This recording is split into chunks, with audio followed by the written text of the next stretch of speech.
melakukan demonstrasi kontekstual di modul 3.1, yaitu tentang pengambilan keputusan sebagai pemimpin pembelajaran. Saya akan melakukan wawancara dengan 3 kepala sekolah. Wawancara yang pertama yaitu dengan Bapak Kepala Sekolah SMP Swasta Bina Arta dengan Bapak Rahim Iskandar, Sarjana Pertanian. Wawancara yang kedua yaitu dengan Bapak Muhammad Ali Herman Hasibuan dari Kepala Sekolah SD Negeri 102060 Kosik Putih. Dan wawancara yang ketiga dengan Bapak Arianto SPD GR dari SD Swasta Bina Arta. Selamat menyaksikan. Selamat siang Pak Rais. Siang Pak. Apa kabar ini Pak? Sehat Pak, sehat alhamdulillah. Duduk Pak, silakan Pak. Oh, makasih Pak.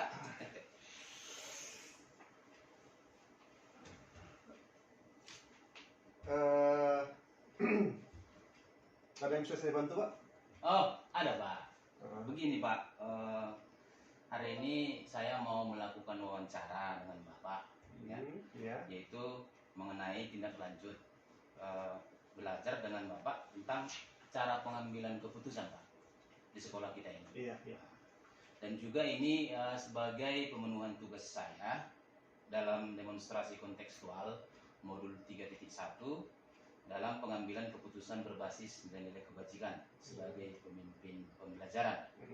Apakah Bapak bersedia saya lakukan wawancara kira-kira 12 menit ke depan Pak? Siap Pak, silakan Pak. Saya bersedia. Terima kasih ya Pak ya. Baiklah Pak, untuk tidak berlama-lama saya mau bacakan wawancara kita pada siang hari ini. Kita mulai dengan pertanyaan pertama ya Pak. Selama ini bagaimana Bapak dapat mengidentifikasi kasus-kasus yang merupakan dilema etika dan bujukan moral? Ya Pak, memang kita selalu menghadapi kasus-kasus dilema etika ini. Ya, selama ini saya saat mengidentifikasi masalah dilema etika dan atau bujukan moral, saya selalu berkoordinasi dan bekerjasama dengan guru-guru untuk melihat ya kasus tersebut siapa saja yang terlibat. Yang kedua, dengan melihat kebenaran yang ada untuk pengujian kebenarannya. Kemudian yang ketiga, selalu saya melakukan musyawarah untuk pengambilan mufakat kepada guru-guru, kemudian sesuai dengan peraturan yang berlaku untuk yang sudah disepakati bersama. Jadi saya lakukan ini demi kebaikan bersama antara saya, guru, sehingga tercipta rasa yang saling percaya, saling memahami, sehingga sekolah ini menjadi sekolah yang aman dan nyaman.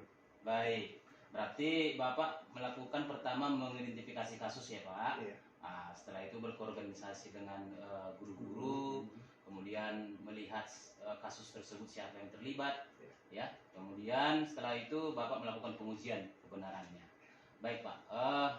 Selanjutnya pertanyaan yang kedua, selama ini bagaimana Bapak melakukan atau menjalankan pengambilan keputusan di SMP Swasta Bina Arta, terutama untuk kasus-kasus di mana ada dua kepentingan yang sama-sama benar atau sama-sama mengandung nilai-nilai kebajikan?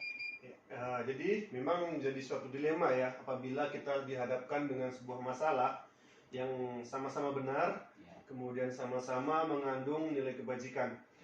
Ya, saya sebagai pemimpin memang itu menjadi hal yang sangat sulit untuk mengambil keputusan atau permasalahan yang sama-sama benar. Tetapi saya berpegang teguh pada ada dua prinsip. Yang pertama, peraturan yang sudah disepakati bersama. Yang kedua, melihat nilai-nilai kebaikan yang ada, kemudian kebermanfaatan bagi orang banyak. Sehingga saya selalu berhati-hati dalam mengambil keputusan, apalagi yang mengandung dilema etika atau bujukan moral. Baik, Berarti di sini Bapak berpegang teguh ya Pak ya, dengan peraturan yang sudah ada, Yang pertama tentunya sesuai dengan nilai-nilai kebaikan dan bermanfaat bagi orang. Baik Pak. Memang dalam mengambil keputusan itu tidak boleh dengan tergesa-gesa ya Pak ya, Ya. harus berhati-hati agar tidak menjadi hal merugikan bagi pada orang lain. Baik. Pertanyaan yang ketiga Pak, bagaimana itu langkah atau prosedur seperti apa yang Bapak lakukan selama ini Pak? Ya, sebelum mengambil sebuah keputusan dari sebuah permasalahan yang ada, jadi pertama saya itu mencari fakta atau data, kemudian pemanggilan yang bersangkutan, koordinasi dengan pihak terkait, kemudian komunikasi dengan bersama kepada wakil kepala sekolah, ya, kemudian serta guru yang bersangkutan untuk menyelesaikan suatu permasalahan ini. Baik. Berarti dalam hal ini ya Bapak harus mencari fakta yang jelas dulu ya, mengenai kasus tersebut, sehingga dengan fakta yang jelas ini kemudian melakukan koordinasi, ya kan, komunikasi kepada guru yang bersangkutan dan menyelesaikan permasalahan. Pertanyaan yang keempat Pak, hal apa saja yang selama ini Bapak anggap efektif dalam pengambilan keputusan pada kasus-kasus dilema etika ini Pak? Ya, hal-hal yang menurut saya itu sangat efektif apabila kita ingin mengambil keputusan permasalahan dilema etika adalah melakukan yang pertama rapat internal dengan guru-guru, dengan guru lain untuk dijadikan bahan dalam pengambilan keputusan pada rapat umum bersama semua guru. Baik, berarti dalam hal ini harus dilakukan dengan rapat ya Pak ya? Ya, rapat. Dengan rapat agar terjadi mufakat dalam pengambilan keputusan tersebut. Baik, pertanyaan yang kelima ya Pak, hal-hal apa saja yang selama ini merupakan tantangan dalam pengambilan keputusan pada kasus dilema dan etika ini? Ya, tantangan saya dalam pengambilan keputusan terkait dilema etika ini adalah yang pertama itu harus selaras dengan kebijakan perusahaan, ya, di mana memang kebetulan kami adalah berada di bawah naungan perusahaan sehingga kedepannya memiliki dampak pada kebijakan sekolah terkait. Dengan turutnya sama perusahaan, di mana kita memang tidak memiliki kuasa yang penuh dalam membuat terobosan-terobosan, sehingga harus kita selalu berkoordinasi dengan pihak yayasan, dengan pihak manajer, dengan pimpinan, sehingga kebijakan yang kita ambil itu harus selaras dengan kebijakan yang dibuat perusahaan. Oh, baik. Berarti dalam hal ini Bapak sekolah kita ini berada di naungan perusahaan ya Pak ya. Walaupun Bapak kepala sekolah mungkin harus selalu koordinasi dengan ketua yayasan dan manajer kebun ya Pak ya. Sehingga nantinya tidak ada bertabrakan antara keputusan yang Bapak buat. Baik, lanjut untuk pertanyaan yang keenam ya Pak. Apakah Bapak memiliki sebuah tata kelola atau jadwal tertentu dalam sebuah penyelesaian kasus dilema etika? Apakah Bapak langsung menyelesaikan di tempat atau memiliki sebuah jadwal untuk menyelesaikannya? Bentuk atau prosedur seperti apa yang Bapak jalankan? Ya, nah karena kasus-kasus dilema etika ini tidak muncul secara rutin, ya, tidak terjadwal, nah maka penyelesaian kasus dilema etika ini tergantung pada kelasnya ringan atau beratnya. Ya. Jika kasus itu ringan, maka bisa diselesaikan secara langsung, ya, pada saat itu juga.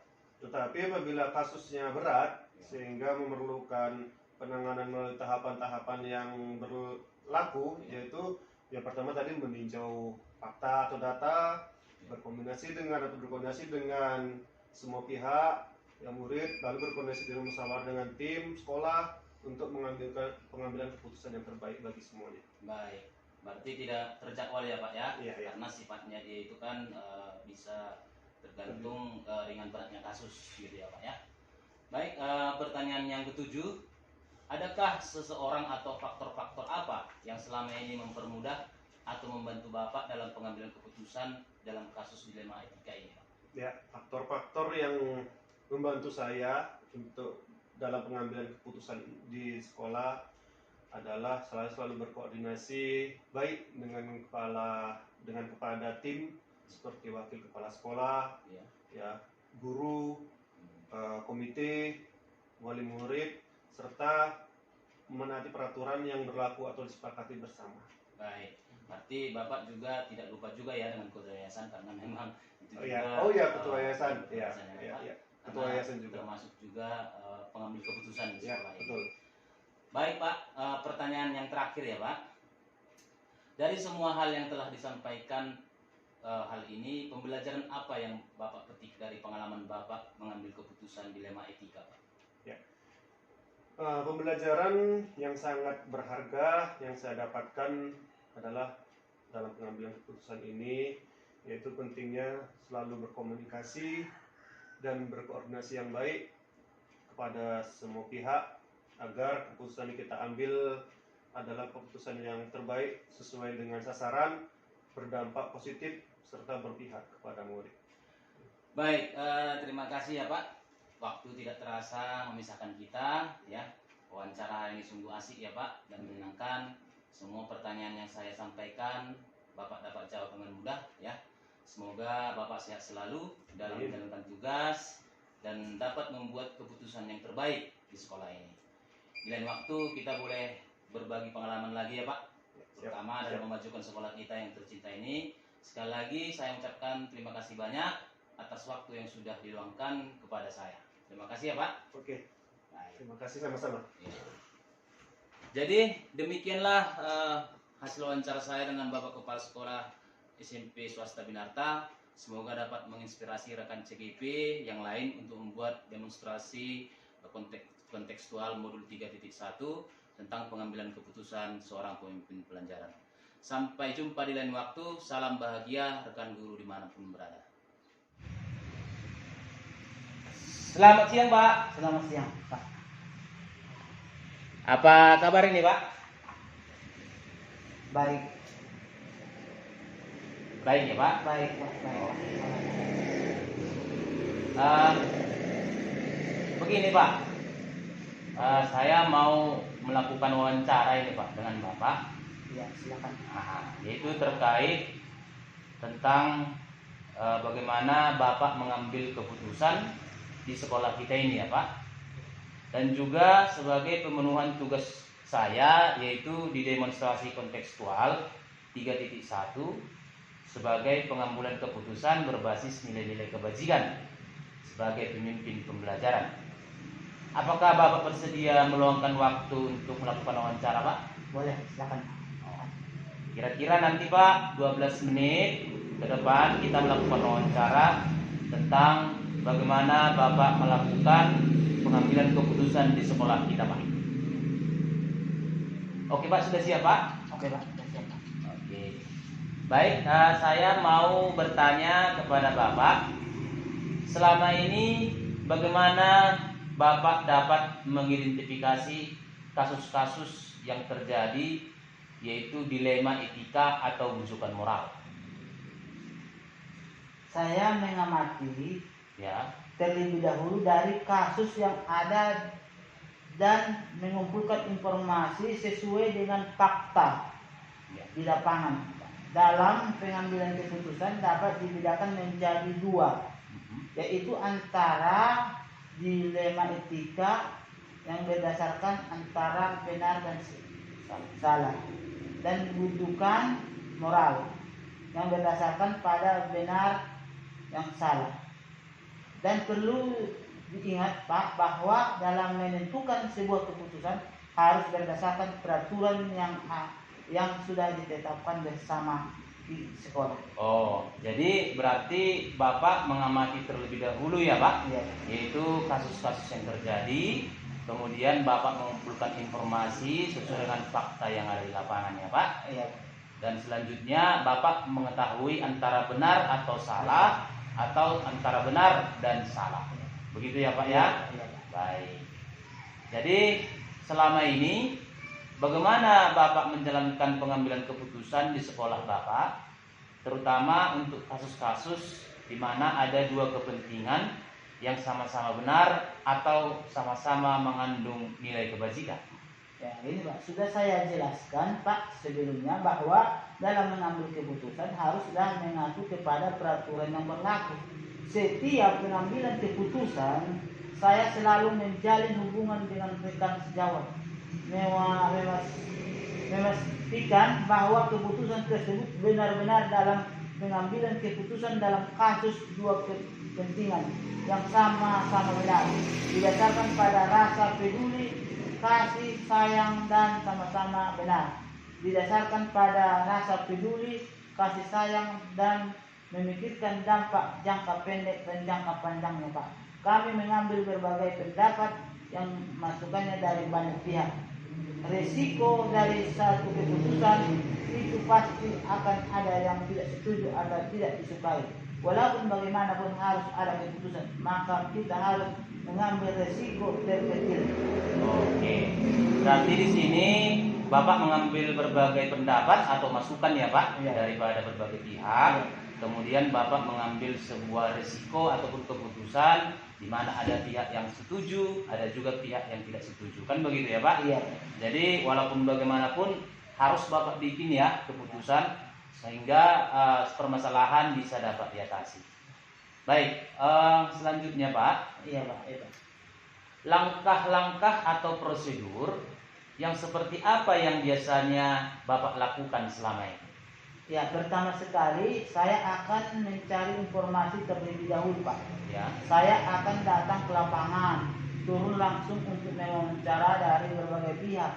Lalu setelah itu saya menganalisis untuk diambil keputusan yang terbaik. Selain itu dalam pengambilan keputusan yang saya lakukan selama ini adalah dengan melakukan analisa kasus, melihat siapa saja yang terlihat, nilai apa saja yang bertentangan data dan fakta yang mendukung, serta melakukan uji kebenaran atau salah. Strateginya saya adalah seperti disampaikan tadi, kita komunikasikan dengan yang lain, mengambil resiko terkecil, dan prosedur yang diambil sesuai dengan aturan yang berlaku, baik dalam peraturan perundang-undangan apapun dalam adat di sekitar kita. baik. Berarti Bapak melakukan langkah mencari informasi terlebih dahulu ya Pak. Kemudian datang ke lapangan, terus turun langsung melakukan wawancara kepada pihak yang sedang melakukan yang namanya permasalahan. Kan begitu Pak? Iya. Jadi di sini Bapak memilih strategi adalah seperti disampaikannya bahwasanya komunikasi dengan pihak-pihap yang lain itu sangat penting ya. Sehingga harus mampu mengambil risiko terkecil apapun dan tetapi tentunya sesuai dengan aturan yang sudah dibuat. Iya. Begitu ya Pak ya? Iya, Pak. Baik, terima kasih Pak. Selanjutnya pertanyaan yaitu hal-hal apa saja yang selama ini yang Bapak anggap efektif dalam mengambil keputusan pada kasus-kasus dilema etika? Iya, kalau saya merasa suatu pengambilan keputusan itu efektif apabila dilakukan dengan spontanitas, tergantung objek permasalahan di lapangan. Saya mengobrol dengan tim manajemen sekolah, jajaran Wakasek, dan guru-guru senior dan pejabat di sekolah, staf, didengar pendapatnya supaya ada keputusan bersama. Di samping itu mengenal bahwa ada nilai-nilai yang saling bertentangan dalam situasi ini, menentukan siapa yang terlibat dalam situasi itu, mengumpulkan fakta-fakta yang relevan dengan situasi ini. Ya. Pengujian benar atau salah, pengujian paradigma benar lawan pengujian benar atau salah, pengujian paradigma benar lawan benar atau salah, benar atau salah. Pengujian paradigma lawan benar ingin lebih efektif, meminta berbagai pendapat yang lebih banyak. Cuma sebetulnya apabila terlalu banyak pendapat, justru malah terlalu banyak kepala yang membuat memakan waktu yang banyak. Maka sudah cukup diwakili dengan wakil kepala sekolah dan komite sebagai perwakilan orang tua ataupun masyarakat.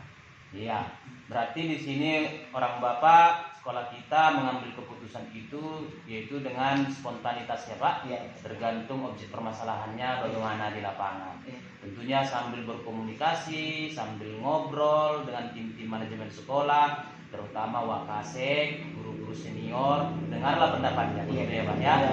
supaya ada keputusan bersama. Karena kalau misalnya Bapak yang membuat keputusan sendiri, tentunya akan bisa berdampak kepada yang lain, Iya. gitu ya Pak ya. Iya, Pak. Baik, terima kasih Pak. Selanjutnya, pertanyaan yang selanjutnya Pak, hal-hal apa saja yang selama ini yang merupakan tantangan dalam pengambilan keputusan pada kasus-kasus dilema etika itu Pak?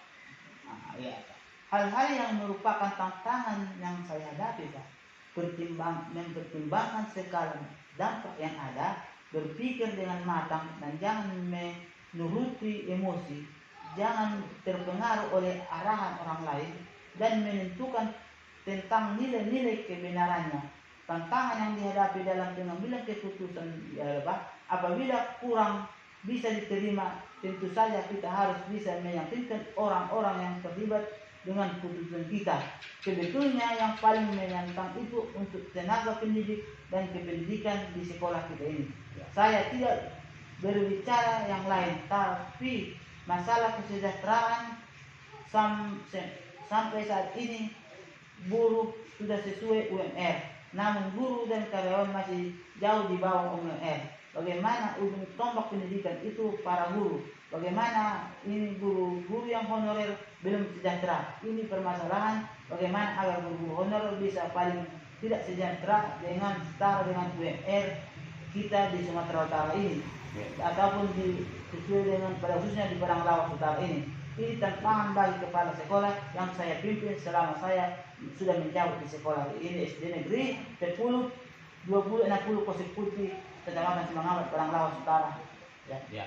Berarti di sini Bapak mengalami tantangan dalam pengambilan keputusan dengan menimbangkan berbagai dampak ya Pak ya. Iya. Misalnya ya seperti pendapatan daripada guru-guru juga perlu diperhatikan dalam membuat sebuah keputusan ya Pak ya. Iya. Karena memang seperti di sekolah kita lebih banyak dia guru honor daripada guru yang ASN ya Pak ya. Iya. Nah sehingga tentunya keputusan-keputusan itu kalau bisa berpihak kepada semua. Jangan berpihak misalnya kepada satu guru tertentu yang sehingga nantinya bisa membuat sekolah kita akan tidak bisa berjalan dengan baik. Oke. Selanjutnya Pak, apakah Bapak memiliki sebuah tata kelola atau jadwal tertentu dalam sebuah penyelesaian kasus dilema etika? Apakah ada langsung menyelesaikan di tempat atau memiliki sebuah jadwal untuk menyelesaikannya? Bentuk atau prosedur seperti apa yang Bapak jalankan? Iya Pak. Pada kasus dilema etika yang bersifat ringan, biasanya langsung diselesaikan saat itu juga Pak. Namun pada masalah yang lebih besar, diperlukan jadwal tertentu untuk menyelesaikannya. Sesuai dengan prosedur, intinya tidak ada jadwal tertentu, pokoknya harus bisa diselesaikan dengan baik dan sebisa mungkin selesai tidak terlalu lama Pak. Wow, berarti sekolah kita tidak perlu ada jadwal tertentu ya Pak. Iya. Tetapi semua itu ada masalah ringan, masalah berat itu bisa terselesaikan dengan baik. Nah tentunya tidak perlu jadwal-jadwal di dalam penyelesaian ini. Baik, selanjutnya pertanyaan selanjutnya ya Pak, adakah seseorang atau faktor yang menjadi selama ini mempermudah atau membantu Bapak dalam pengambilan keputusan dalam kasus-kasus dilema etika ini Pak? Iya, karena adanya Pak seorang CGP yang berperan aktif di sekolah yang memberikan wawasan dan pengetahuan baru sehubungan dengan prosedur pengambilan keputusan dalam menghadapi dilema etika. Faktor-faktor yang memudahkan adalah berasal dari adanya dukungan jajaran wakil kepala sekolah dan guru-guru, bantuan dari berbagai pihak yang telah membantu kami. Kalau saya mengambil keputusan pada panutan pada Rasulullah, bagaimana beliau selalu dihadapkan pada masalah yang saya peran dengan hidup beliau yang banyak hikmah dan di setiap kehidupannya. Baik, jadi faktor-faktor yang selama ini mempermudah dan membantu Bapak tentunya melalui CGP ya Pak. Iya, Pak. Kebetulan sekolah kita sudah ada CGP angkatan 10 ya Pak, 3 orang. Iya, Pak. Ya mudah-mudahan dengan saya juga dengan 3 orang kawan-kawan kita bisa membantu Bapak di dalam sama-sama mengambil keputusan di sekolah kita. Mudah-mudahan ya Pak, amin. Selanjutnya Pak, dari semua hal-hal yang telah disampaikan, pembelajaran apa yang dapat Bapak ambil dari Bapak petik dari pengalaman Bapak dalam mengambil keputusan etika dilema etika ini Pak? Ya, pengambilan keputusan yang saya lakukan Pak dengan mempertimbangkan paradigma dan proses berpikir dalam dilema etika yang selanjutnya dilakukan pengujian menggunakan langkah-langkah sistematis sesuai dengan pandangan Ki Hajar Dewantara, yaitu murid akan merasakan kebahagiaan setinggi-tingginya setelah melaksanakan proses pembelajaran atau saat ini kita menyebutnya sebagai merdeka belajar. Pengalaman adalah guru terbaik. Kita belajar dari berbagai kejadian untuk setiap kasus permasalahan yang terjadi di lapangan. Saya belajar dari berbagai pengalaman sehingga jangan sampai suatu kejadian terjadi kembali. Kita boleh sesekali mengambil teori, namun kita tidak bisa pukul rata suatu kejadian. Kalau teori kan berbeda dengan praktik di lapangan. Baik, jadi tentunya banyak pembelajaran ya yang Bapak ambil daripada pengambilan keputusan, yaitu tentunya berpedoman kepada Ki Hajar Dewantara ya Pak. Mudah-mudahan dengan filosofi Ki Hajar Dewantara ini kita dapat membuat sekolah kita menjadi sekolah merdeka belajar ya Pak, sesuai dengan tuntutan daripada kurikulum. Nah, saya kira demikianlah tidak terasa waktu memisahkan kita Pak. Wawancara hari ini sungguh asik dan menyenangkan. Semua pertanyaan yang saya sampaikan tadi boleh dijawab Bapak dengan mudah. Semoga Bapak sehat selalu di dalam menjalankan tugas dan membuat keputusan-keputusan yang baik di sekolah kita ini ya Pak. Di lain waktu kita boleh berbagi pengalaman dalam memajukan sekolah kita ini. Sekali lagi saya mengucapkan terima kasih Pak atas waktunya yang sudah diluangkan kepada saya. Terima kasih ya Pak. Oke, Pak. Jadi demikianlah wawancara saya dengan Bapak Kepala Sekolah SD Negeri 10206 Pulau Pasir Putih. Semoga dapat menginspirasi rekan CGP yang lain untuk membuat demonstrasi kontekstual modul 3.1 tentang pengambilan keputusan seorang pemimpin pembelajaran. Sampai jumpa di lain waktu. Salam guru penggerak. Permisi Pak. Ya Pak, Rizan. Selamat siang Pak. Selamat siang Pak. Apa kabar ini hari ini Pak? Alhamdulillah baik Pak. Silakan duduk Pak. Oke, terima kasih ya Pak.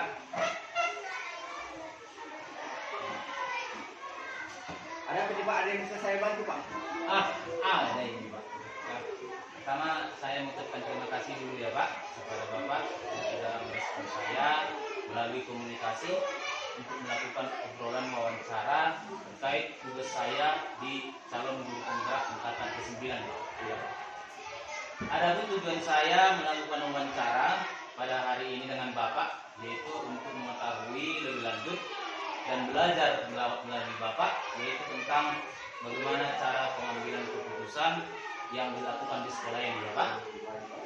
Dan juga ini sebagai pemenuhan tugas saya di demonstrasi kontekstual modul 3.1 yaitu pengambilan keputusan berbasis nilai dan kebajikan sebagai pemimpin pembelajaran. Apakah Bapak bersedia meluangkan waktu kira-kira 12 menit ke depan untuk melakukan wawancara dengan saya Pak? Oke baik Pak. Kebetulan memang lagi luang ini Pak waktunya ini. Oke, baiklah Pak ya. Jadi kita bisa mulai dengan pertanyaan pertama ya Pak. Silakan Pak. Selama ini bagaimana Bapak dapat mengidentifikasi kasus-kasus yang merupakan dilema etika atau rujukan moral? Memang selama ini Pak, saya saat mengidentifikasi kasus-kasus seperti itu memang gimana Pak ya? Saya harus melakukan koordinasi dengan rekan-rekan guru di sini karena untuk masalah-masalah seperti itu perlu adanya Pak pengujian tentang kebenarannya lalu saya melaksanakan musyawarah mufakat dengan rekan-rekan yang ada di sana di sini Pak ya, dengan rekan-rekan yang ada di sini. Selanjutnya dengan gitu kami bisa melakukan pengambilan keputusan demi kebaikan bersama Pak, demi kebaikan bersama, dan dengan adanya musyawarah itu bisa tercipta rasa saling percaya dan saling memahami sehingga tercipta sekolah yang memang nyaman dan aman buat semua warga sekolah di sini Pak, baik itu kepala sekolah, guru, orang tua maupun siswa Pak. Oke, baik. Berarti Bapak mengidentifikasinya yaitu dengan cara melakukan yang namanya musyawarah ya Pak ya. Musyawarah, Pak. Musyawarah dengan guru sehingga mengambil sebuah keputusan itu tidak atas dasar kepentingan pribadi, Tidak, Pak. tapi kepentingan bersama. Benar Pak. Baik, terima kasih ya Pak. Selanjutnya pertanyaan yang kedua ya Pak. Selama ini bagaimana Bapak menjalankan pengambilan keputusan di SD swasta Binata, terutama untuk kasus-kasus di mana ada dua kepentingan yang sama-sama benar atau sama-sama mengandung nilai-nilai kebajikan? Begini Pak, memang kalau untuk keputusan-keputusan yang dianggap dua-duanya benar gitu kan Pak, tapi apapun ceritanya ketika mengambil keputusan itu pasti ada salah satu pihak yang diuntungkan dan salah satu pihak lagi dirugikan. Nah, seperti yang tadi saya sampaikan, saya akan melakukan musyawarah yang tujuannya agar penyelesaian itu disepakati bersama. Nah, ketika itu disepakati bersama, apalagi mengandung dilema etika ini Pak ya. Jadi ya betul-betul memang gimana saya bilang ya, berdasarkan kesepakatan bersama begitu Pak, tidak diambil sendiri oleh kepala sekolah begitu Pak. Berarti dalam hal ini Bapak harus selalu berhati-hati ya Pak dalam Benar, Pak. mengambil keputusan, apalagi ini nanti bisa berdampak kepada rekan-rekan guru Bapak, kan begitu kan? Iya, Pak. Karena nanti jangan hanya menyenangkan oleh satu pihak, ya Betul, kan? Pak, betul. Tapi bisa mengcover semua daripada keputusan yang sudah Bapak buat. Oke, jadi selanjutnya Pak, pertanyaan ketiga. Bagaimana langkah-langkah atau prosedur yang Bapak ambil biasanya yang dilakukan selama ini? Prosedurnya Pak bagaimana? Kalau untuk prosedur dalam pengambilan keputusan seperti itu Pak, yang pertama saya lakukan adalah saya melakukan dengan koordinasi pertama Pak dengan guru-guru yang ada di lapangan. Ya. Lalu setelah kami koordinasikan, kami identifikasi dulu Pak masalahnya itu sebenarnya apa. Lalu kami panggil pihak-pihak yang terlibat dalam masalah tersebut. Apabila masalah itu tidak bisa diselesaikan langsung, namun apabila masalah itu masih dalam skala kecil, kami akan mengambil keputusan langsung Pak di situ. Tapi kalau misalnya masalah ini tidak bisa diselesaikan secara langsung, kami akan panggil dulu Pak pihak-pihak terkait, kami akan identifikasi, lalu kami analisis, kami musyawarah, lalu kami ambil kesepakatan bersama Pak. Saja kalau misalnya dia skala kecil, langsung kami ambil tindakan. Tapi apabila itu tidak bisa tindakan, kami lakukan langkah-langkah itu Pak. Kami panggil dulu pihak-pihak yang bermasalah. Oke, jadi Bapak memanggil pihak-pihak bermasalah, kemudian berkoordinasi dengan orang yang bermasalah tersebut, kemudian berkomunikasi juga ya dengan Bapak kepala sekolah serta guru-guru yang bersangkutan untuk menyelesaikan permasalahan. Oke, baik Pak. Pertanyaan yang keempat itu hal-hal apa saja yang selama ini yang Bapak anggap efektif dalam pengambilan keputusan, terkhusus pada kasus-kasus dilema dan etika. Kalau dilema etika ini Pak memang termasuk juga gitu Pak ya. Masalah perlindungan itu masuk dilema etika itu Pak ya. Nah, jadi kalau saya rasa yang paling efektif itu memang saat ini itu membentuk timnya Pak. Nah, makanya di tiap-tiap sekolah sekarang kan ada istilah TPPK Pak. TPPK. Nah, jadi kami menjalankan itu Pak semaksimal mungkin, seefektif mungkin itu kami jalankan di lapangan sehingga masalah-masalah dilema etika ini memang tetap ada tapi kita kecil Pak, kita minimalisir masalah-masalah itu karena kita juga nggak tahu apa yang ada di lapangan, tapi dengan adanya tim itu kita efektifkan, kita turunkan langsung, artinya itu saya rasa efektif. Oke, baik. Terima kasih Pak. Selanjutnya, hal-hal apa saja yang selama ini merupakan tantangan dalam pengambilan keputusan pada kasus dilema dan etika itu? Begini Pak, kebetulan kan sekolah ini di bawah naungan perusahaan Pak. Jadi ketika ada pihak-pihak yang di mana itu saya susah mengambil keputusan itu sendiri. Jadi tetap saya harus berkoordinasi dengan pihak perusahaan dalam hal ini yayasan Pak. Jadi keputusan itu tidak bisa saya putuskan sendiri. Yang di sekolah kita juga masih ada pimpinan perusahaan. Jadi harus saya koordinasikan Pak. Jadi artinya Bapak kalau bikin terobosan-terobosan baru pun harus koordinasi juga ya Betul, dengan Pak. perusahaan ya. Ketika kita ada ide, kita harus sampaikan lagi Pak. Ya, supaya jangan nanti bertabrakan dengan Tabrakan. kebijakan yang dibuat oleh perusahaan. Betul Pak. Oke, baik, terima kasih. Selanjutnya Pak, apakah Bapak memiliki sebuah tata kelola atau jadwal tertentu dalam sebuah penyelesaian kasus dilema etika? Apakah Bapak langsung menyelesaikan di tempat atau memiliki sebuah jadwal untuk menyelesaikannya? Bentuk atau prosedur seperti apa yang Bapak jalankan? Kalau untuk waktu kayaknya tidak Pak, karena untuk masalah-masalah dilema etika itu kita nggak tahu kapan datangnya. Dia kondisional Pak. Iya. Nah, hanya saja kita tetap bentuk tim, tim Satgas EPTK tadi itulah yang menjalankan. Jadi ketika ada kasus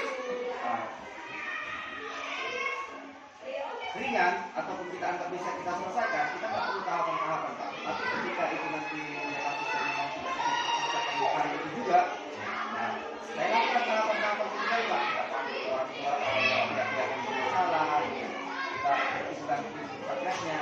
Jadi kalau untuk jadwal atau tata kelola itu nggak ada Pak, karena saya anggap itu kondisional saja. Karena kita nggak tahu kapan kasus itu ada kan gitu Pak. Jadi kondisional Pak. Iya, baik. Berarti sesuai dengan kondisionalnya ya Pak ya? Iya Pak. Tidak ada jadwal yang dibuat. Tidak ada. Baik, selanjutnya Pak, adakah seseorang atau faktor-faktor apa yang selama ini dalam mempermudah atau membantu Bapak dalam pengambilan keputusan khususnya kasus dilema etika ini? Kalau adanya pasti ada Pak ya. Terus yang membantu saya ya dengan adanya tim Satgas itu Pak, itulah yang membantu saya. Ada ketuanya, ada pengurus Satgas itu kan begitu Pak. Jadi ketika nanti ada masalah, mereka yang ada di lapangan, mereka menganalisis. Jadi kita sudah berkasusnya dilaporkan ke saya, lalu kami musyawarah mufakat dan disepakati permasalahan itu seperti apa dan penyelesaiannya seperti apa. Itu yang kami buat. Baik Pak, pertanyaan yang terakhir ya Pak, dari semua yang telah disampaikan, pembelajaran apa yang bisa Bapak petik dari pengalaman Bapak mengambil keputusan dilema etika ini? Kalau untuk pelajaran yang dapat saya petik Pak, ya mungkin kedepannya saya sangat bersyukur dengan adanya kasus-kasus dilema etika ini menjadikan sekolah kami lebih dewasa, bukan hanya kami. Jadi ketika ada masalah yang seperti ini, kami tahu kedepannya kami harus berbuat apa, apa yang perlu dan apa yang tidak. Jadi itulah pembelajaran yang bisa kami petik Pak dari kasus dilema etika. Jadi artinya melalui yang sudah Bapak sampaikan itu tentunya pentingnya komunikasi ya Pak. Betul Pak. Dan koordinasi antara semua pihak sehingga pengambilan keputusan di akhir nantinya sesuai dengan saran dan lihat. Iya. Oke, baiklah Pak. Tidak terasa waktu yang memisahkan kita Pak. Ya, wawancara ini sungguh asik dan menyenangkan. Iya Pak. Semua pertanyaan yang saya sampaikan tadi bisa dengan gamblang Bapak jawab ya. Semoga Bapak sehat selalu ya Pak. Amin Pak. Lain waktu kita nanti boleh berbagi pengalaman lagi ya untuk memajukan sekolah kita yang tercinta ini. Sekali lagi saya mengucapkan terima kasih atas wawancara yang sudah diluangkan ya Pak. Ya Pak. Semoga lulus Pak. Oke Pak. Jadi demikianlah wawancara saya dengan Bapak Kepala Sekolah SD Swasta Bina Arta. Semoga dapat menginspirasi dari rekan-rekan CGP yang lain untuk membuat demonstrasi kontekstual modul 3.1 lebih baik. Sampai jumpa di lain waktu. Salam dan bahagia rekan guru dimanapun berada. Salam guru Bunda. Oke, terima kasih Pak. Ya, sama-sama Pak.